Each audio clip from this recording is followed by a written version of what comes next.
শুরুতে আপনাদের কাছে একটি অনুরোধ, আপনারা অবশ্যই চ্যানেলটিকে সাবস্ক্রাইব করে সঙ্গে থাকবেন। অন্তর্বর্তীকালীন সরকার বলছে যে সংস্কার ছাড়া নির্বাচন গ্রহণযোগ্য হবে না। তো কিসের সংস্কার হবে দেশে?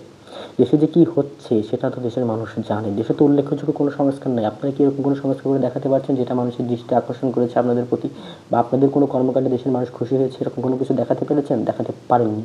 তো আপনারা আগামীতে কিসের সংস্কার করবেন? সেরকম কোনো কিছু দেশের মানুষ এখন আপনাদের কাছ থেকে আর আশা করে না এবং কখনো করবেও না। এবং নির্বাচনের কথা যে বলছেন, আপনারা তো এখনও সেই কিছু কিছু রাজনৈতিক দল ছাড়া অধিকাংশ রাজনৈতিক দলকে কোণঠাসা করে রেখেছেন। জাতীয় পার্টির কথা বলেন বা আদার্স ছোটো ছোটো রাজনৈতিক দলের কথা বলেন, তারা তো মাথাচাড়া দিয়ে উঠতেই পারছে না আপনাদের চাপে, আপনাদের ব্যক্তি স্বার্থের জন্য। এবং আওয়ামী লীগের কথা তো বাদ দিলাম, আওয়ামী লীগকে তো আপনারা নিষিদ্ধ করে দিয়েছেন। গত বছর শুরুতে এই সরকার গঠনের অন্তর্বর্তীকালীন সরকার গঠনের শুরুতে যিনি স্বরাষ্ট্র উপদেষ্টা ছিল ব্রিগেডিয়ার জেনারেল সাখাওয়াত হোসেন, তিনি কিন্তু বলেছিল যে যেই ছাত্রদেরকে হত্যা করা হয়েছিল তাদেরকে হত্যার ক্ষেত্রে স্নাইপার রাইফেল ব্যবহার করা হয়েছিল। এবং এই এক বছর পরে এসে তিনি কিন্তু বর্তমান এবং সাবেক সেনা কর্মকর্তাদের একটা কনফারেন্সে বলেছেন যে এই ছাত্র হত্যা নিয়ে, যে তিনি যে এই আন্দোলনে যে সকল ছাত্র মারা গিয়েছিল, তিনি অধিকাংশ অনেক ছাত্রেরই জানাজায় গিয়েছিলেন এবং সেখানে গিয়ে তিনি দেখেন যে যারা মারা গিয়েছেন অধিকাংশ ছাত্রের এখানে টার্গেট করে গুলিটা করা হয়েছিল। এবং সেটা যে ব্যবহার করা হয়েছিল, যে গান, যে বুলেট ব্যবহার করা হয়েছিল, সেটা স্নাইপার রাইফেল। তো এতে স্পষ্ট বোঝা যায় যে আসলে বিষয়টা কী।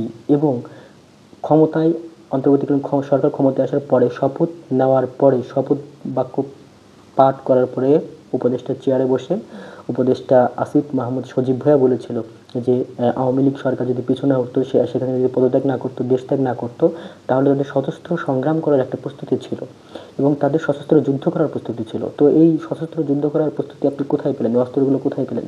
নিশ্চয়ই ওই সময় বাংলাদেশে যে 450 থানা লুট হয়েছিল, 7,500 অস্ত্র লুট হয়েছিল, এসএমজি বলেন, লাইট গান বলেন, আদার্স যে অস্ত্রগুলো রয়েছে সেগুলো আপনাদের নিয়ন্ত্রণে, আপনাদের কাছে রয়েছে, সেগুলো দিয়ে আপনারা সশস্ত্র সংগ্রাম করতে চেয়েছিলেন। তো সেই অস্ত্রগুলো কোথায়? এবং বর্তমান সময়ে এসে কিন্তু আপনারা বলছেন যে আপনারা হচ্ছে তরুণ এবং যুব সমাজদেরকে সশস্ত্র ট্রেনিং দেবেন।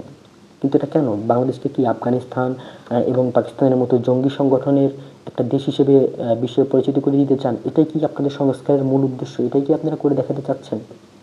আপনার কাছে আমার খুব আগ্রহ নিয়ে জানার আগ্রহ, ঠিক আছে, যে আপনারা কি এই দেশটাকে সেই পর্যায়ে নিতে চাচ্ছেন? এটাই আপনাদের সংস্কার? আসিফ মাহমুদ সজীব ভাই দেশের 3-4 কোটি তরুণকে কি, যুব সমাজকে কি এই সশস্ত্র ট্রেনিং দেবেন, নাকি পাকিস্তান থেকে যে সকল জঙ্গির উৎপত্তি হয়েছে বাংলাদেশে, আমদানি হয়েছে বাংলাদেশে, এবং নিজেদের গ্রুপিংয়ের কিছু মানুষ তাদেরকে সশস্ত্র ট্রেনিং দিয়ে জঙ্গিতে রূপান্তরিত করবেন? কাদেরকে আসলে সশস্ত্র ট্রেনিংটা দিতে চাচ্ছেন আপনি?